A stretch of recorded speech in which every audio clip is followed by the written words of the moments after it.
So, welcome to tonight's episode, sponsored by Weller's Originals Soft Caramels. So the stuff's been lying in the rust remover for just over 24 hours. So at the moment I'm just going to grab a couple of toffees and take it out and clean it. So I'm just going to have a rinse out of these. As you can see, it looks like the rust treatment has sort of worked.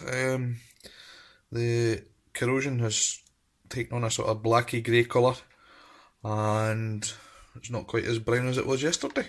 So into the sink and I'll give them a rinse.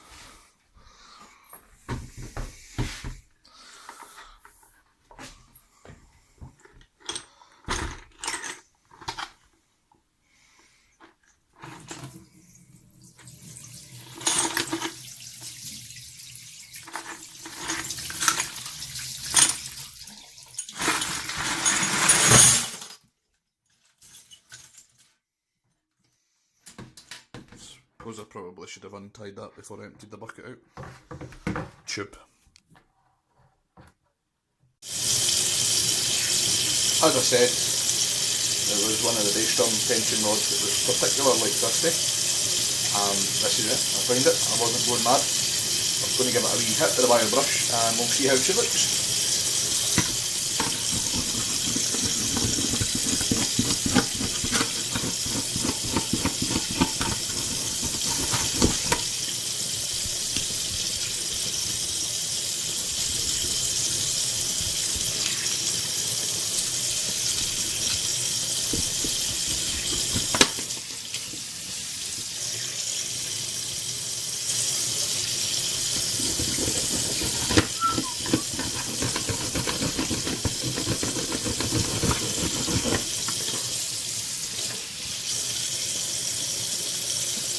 A little bit too much of a close up there, so it's starting to look a little bit better. I'm not sure I'll be able to fully return it to its previous glory, but we will see.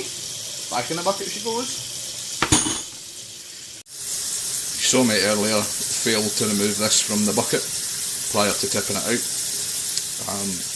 Whilst it was handy to keep all the washers together, I think it's sort of stopping the rust proofing or rust killer getting to the sides of the washers that are sort of touching each other. So I'm going to do a bit of epic video lols by letting it go and watch them all fall into the bucket and then anticlimax. Maybe the smaller washers will be more exciting, but maybe not. Let's see. Nah, mediocre at best. These are the screws that mount the lugs to the drums. As you can see, there's quite a few of them are pretty grotty. So I'm going to give these guys another soak and another brush later on and see how she goes. That's everything back in the bucket after a quick rinse and brush, so time to fill her up. The rust proofer is or rust remover, sorry, is already in. So just fill her back up to the line and give her a jiggle about. Then leave her. Whilst she's sitting soaking, I'll take you and show you the actual kit that this stuff has come from, which is a bit odd, rare, as it were. Anyway, no rust proofing here, just a quick overview of the kit. I believe it's a late 70s 9000 in what they call swirl purple. It's an 18 by 16 floor tom. Got a 13 by 9 rack, 14 by 10 rack, which is nice, as you can see. Pretty cool colour. I did initially think it'd been re-wrapped, but apparently this was a special order finish from Yamaha for a couple of years. There's a little bit of a scratch on it, but as I say, it's quite old, so meh, such is life, doesn't affect the sound. There's the badge there. Genuine Japanese. So, to continue the mystery tour, excuse the mess of the room, this is the bass drum, which is a 24 by 14. which should make enough noise to satisfy. There's the hoops and heads, tom holder, etc.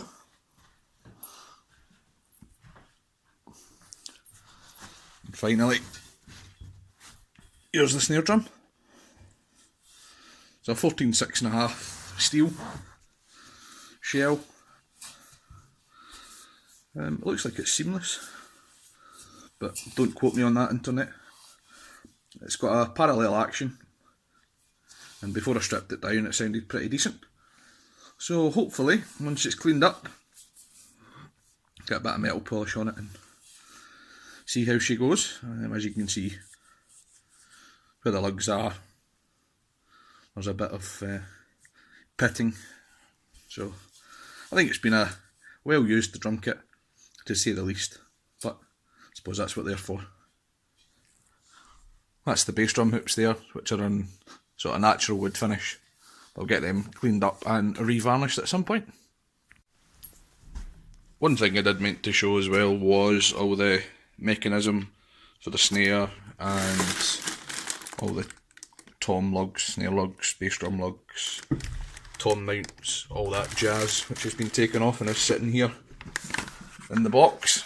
Quite a nice wee touch on the 9000 was there were some felt inserts in each of the sort of long high tension lugs, which stopped the insert rattling. So pretty cool. Just about to get some teacup metal polish and go over to the snare drum and give her a first pass with the cloth and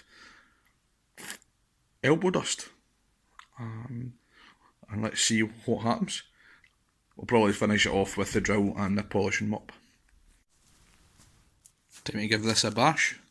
Put the polish onto the drum, gonna give it a wee hit up with a clean, inverted commas, a microfiber cloth, and we'll come back and see how she looks. After a quick pass with the polish and the microfiber cloth, I think you can see that there is quite a difference already.